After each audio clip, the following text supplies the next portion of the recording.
முதல்ல நான் மன்னிப்பு கேட்டுக்கணும். ஏன்னா இந்த நிகழ்ச்சி ஏற்கனவே 2 முறை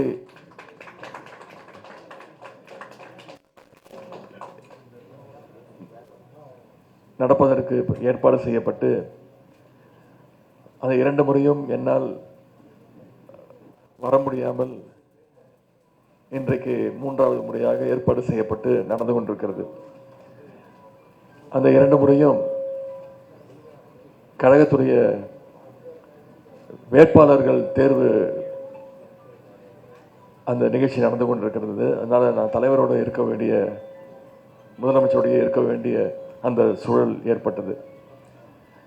இருந்தாலும் இன்னைக்கு என்னுடைய அழைப்பை ஏற்று இவ்வளவு சிரித்த முகத்தோடு இவ்வளவு வரவேற்போடு நீங்கள்லாம் வந்திருக்கிறீங்க. அதெல்லாம்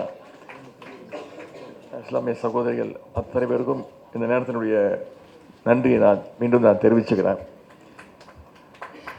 உங்களுக்கு நானும் எனக்கு நீங்களும் அறிமுகம் தேவையில்லை.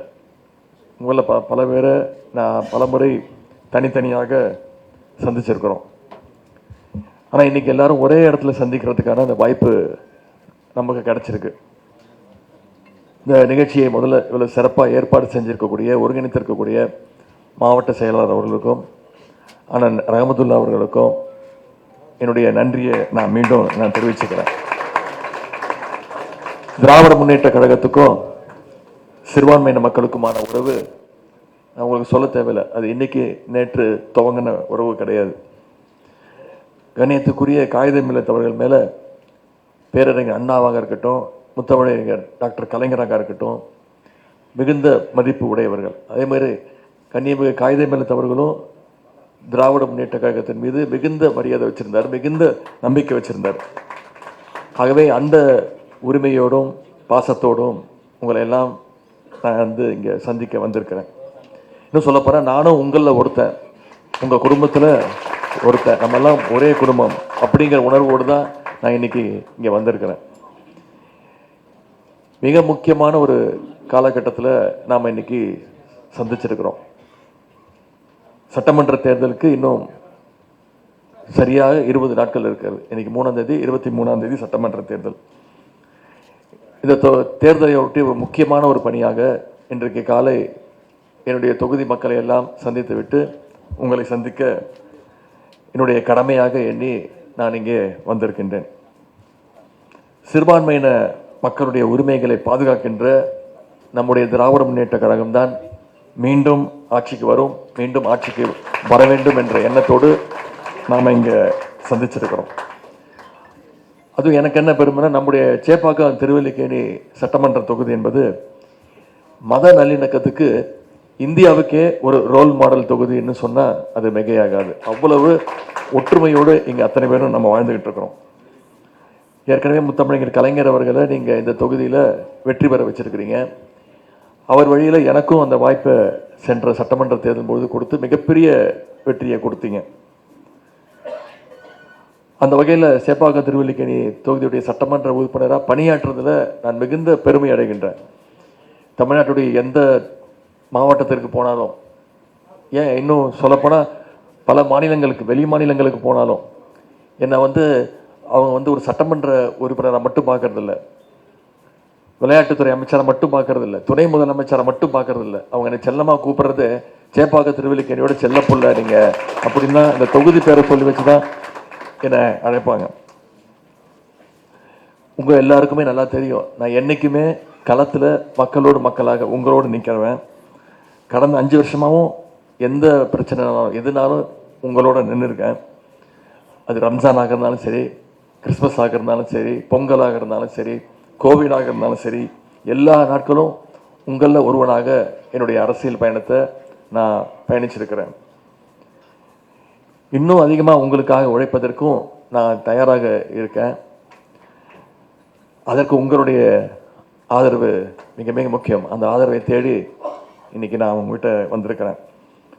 கலைஞருடைய வழியில் நம்முடைய தலைவர், நம்முடைய முதலமைச்சர் அவர்கள் இன்னைக்கு சிறுபான்மையின மக்களுடைய பாதுகாவலனாக இன்னைக்கு திகழ்ந்து கொண்டிருக்கிறார். திராவிட முன்னேற்ற கழகத்தை பொறுத்த வரைக்கும் என்றைக்குமே சிறுபான்மை மக்களுடைய காவல் அரணாக, அவருடைய நலனுக்காக, உங்களுடைய நலனுக்காக அடுக்கடுக்கான திட்டங்களையும் நம்முடைய அரசு நிறைவேற்றியிருக்கு. கலைஞர் அவர்கள் தான் சிறுபான்மை மக்களுக்கு இடஒதுக்கீட்டில் இஸ்லாமியர்களுக்கு 3.5% இடஒதுக்கீட்டை கொடுத்தவர் முத்தமிழகி டாக்டர் கலைஞர் அவர்கள் தான், உங்களுக்கு தெரியும். அதே மாதிரி உலமாக்கல் நலவாரியத்தை உருவாக்குனதும் டாக்டர் கலைஞர் அவர்கள் தான். கண்ணியத்துக்குரிய காகிதமில்லத் அவருடைய பேரில் அரசு கல்லூரிக்கு அந்த பேரை சூட்டியவரும் டாக்டர் கலைஞர் அவர்கள் தான். இன்னைக்கு நம்முடைய கலைஞர் வழியில் நம்முடைய முதலமைச்சர் அவர்கள் பல்வேறு திட்டங்களை செயல்படுத்தி வர்றார். ஹஜ் யாத்திரைக்கு போகின்ற இஸ்லாமியர்களுக்கான அந்த மானிய தொகையை 6 கோடி ரூபாயிலிருந்து நம்முடைய திராவிட மாடல் அரசு, நம்முடைய முதலமைச்சர் தான் 10 கோடி ரூபாயாக இன்னைக்கு உயர்த்தி கொடுத்திருக்கிறார்.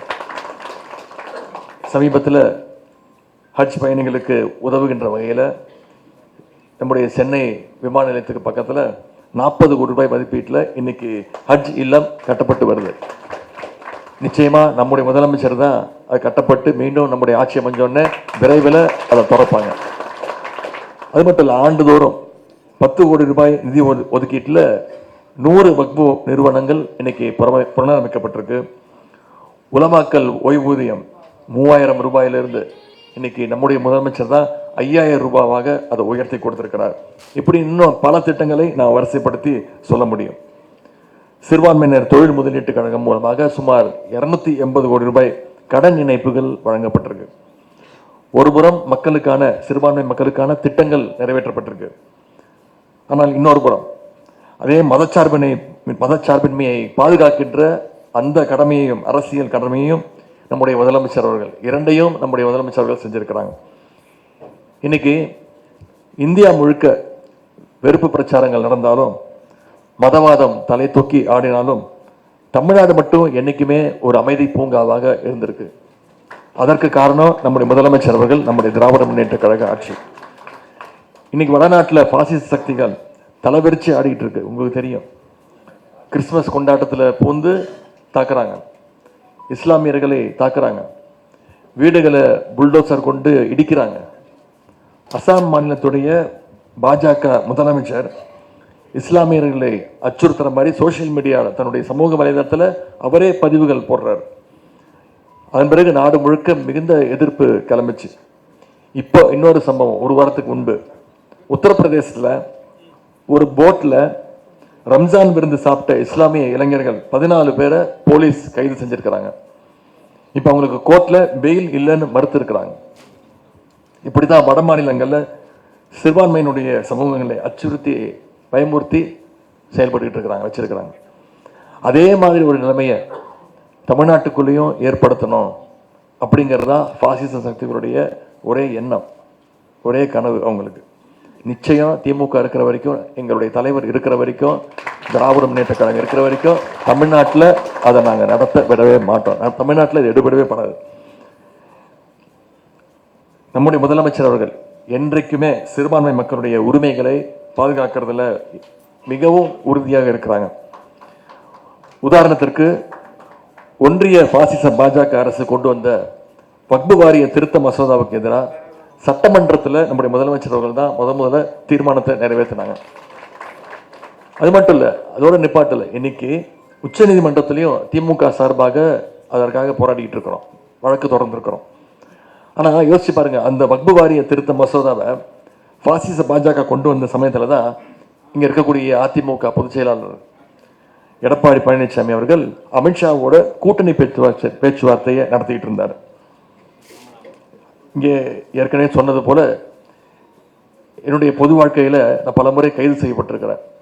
ஆனால் நான் என்றைக்குமே பெருமையாக சொல்வதுண்டு, சிஏஏ என்ஆர்சி சட்டத்தை கொண்டு வந்தபோது அதை எதிர்த்து, அதை கீழ்த்தெறிந்து, அதுதான் என்னுடைய முதல் போராட்டம். நான் கைது செய்யப்பட்ட முதல் போராட்டம். அதை என்றைக்குமே நான் பெருமையாக சொன்னதுண்டு. தமிழ்நாட்டுக்குன்னு என்றைக்குமே ஒரு தனி அடையாளம் உண்டு, தனித்தன்மை உண்டு. மத நல்லிணக்கத்தை பேசுகிறவங்க நாம, தமிழ்நாட்டு மக்கள் தான் என்றைக்குமே நம்மளை ஆதரிப்பாங்க. வெறுப்பு அரசியலை பரப்புகிற பாஜகவை தமிழ்நாட்டு மக்கள் என்றைக்குமே ஏற்றுக்க மாட்டாங்க. தமிழ்நாட்டுக்குள்ளே நுழைய முடியாமல் இருக்கக்கூடிய சிறுபான்மையினர் விரோத பாஜகவை இன்னைக்கு அதிமுக எப்படியாவது தன்னுடைய தோல் மேல வச்சு தமிழ்நாட்டுக்குள்ள கூட்டிட்டு வர முயற்சி செய்து சிறுபான்மை மக்களுக்கு எப்போதும் பாதுகாப்பாக இருக்கக்கூடிய திமுகவை நீங்கள் அத்தனை பேரும் மீண்டும் கேட்டுக்கொள்வது நீங்கள் தொடர்ந்து ஆதரிக்கணும். பாஜகவை துணிச்சலோடு எதிர்த்து நிற்கிற நம்முடைய தலைவருடைய கரத்தை நீங்கள் அத்தனை பேரும் பலப்படுத்தணும் என்று நான் உங்களையெல்லாம் அன்போடு உரிமையோடு நான் கேட்டுக்கொள்கின்றேன். வருகின்ற தேர்தல் நம்முடைய தலைவர்கள் தொடர்ந்து சொல்வது வருகின்ற ராயபுரம் சட்டமன்ற வேட்பாளர் சகோதரர் ஜுபேர் கான் அவர்களும் வந்திருக்கிறாங்க. எனவே வருகின்ற சட்டமன்ற தேர்தல் நம்முடைய தலைவர் அடிக்கடி சொல்வது போல இது ஒரு சாதாரண சட்டமன்ற தேர்தல் கிடையாது. இது டெல்லி அணிக்கும் தமிழ்நாடு அணிக்குமான இந்த போட்டி தான் இந்த தேர்தல். மத நல்லிணக்கத்திற்கும் பாசிசத்திற்கும் இடையே நடக்கின்ற போட்டி வருகின்ற சட்டமன்ற தேர்தல். இதுல நம்முடைய அணி தமிழ்நாடு அணி நிச்சயம் ஜெயிச்சு காட்ட வேண்டும். அதுல நாம உறுதியாக இருக்கணும். ஆகவே கழகம் 7வது முறையாக ஆட்சி அமைக்கணும். நம்முடைய தலைவர் மீண்டும் 2வது முறையாக முதலமைச்சர் பொறுப்பில் உட்காரணும். திராவிட மாடல் 2.2 ஆட்சி அமைஞ்சாக வேண்டும். அதற்கு மதச்சார்பற்ற முற்போக்கு கூட்டணி ஆட்சிக்கு வர வேண்டும். குறிப்பாக நம்முடைய சேப்பாக்கம் திருவல்லிக்கேணி ராயபுரம் சட்டமன்ற தொகுதி அண்ணாநகர் சட்டமன்ற தொகுதி மட்டும் இல்லை, தமிழ்நாடு ஆயிரம் விளக்கு சட்டமன்ற தொகுதி மட்டுமல்ல 234 தொகுதிகளிலும் நம்முடைய சிறுபான்மை மக்கள் நீங்கள் அதற்கு நம்முடைய அரசுக்கு நம்முடைய கழகத்திற்கு துணை நிற்க வேண்டும் என்று கேட்டுக்கொண்டு இங்கே சில கோரிக்கைகளையும் நீங்கள் வச்சிருக்கிறீங்க. நிச்சயமாக உங்களுடைய கோரிக்கைகளை நம்முடைய முதலமைச்சருடைய கவனத்துக்கு எடுத்து சென்று நிச்சயம் ஆட்சி அமைஞ்சோன்னே ஒவ்வொன்றும் படிப்படியாக செய்து தரப்படும் அப்படிங்கிற அந்த வாக்குறுதியும் உங்களுக்கு கொடுத்து இந்த வாய்ப்புக்கு நன்றி கூறி விடைபெறுகின்றேன். நன்றி, வணக்கம்.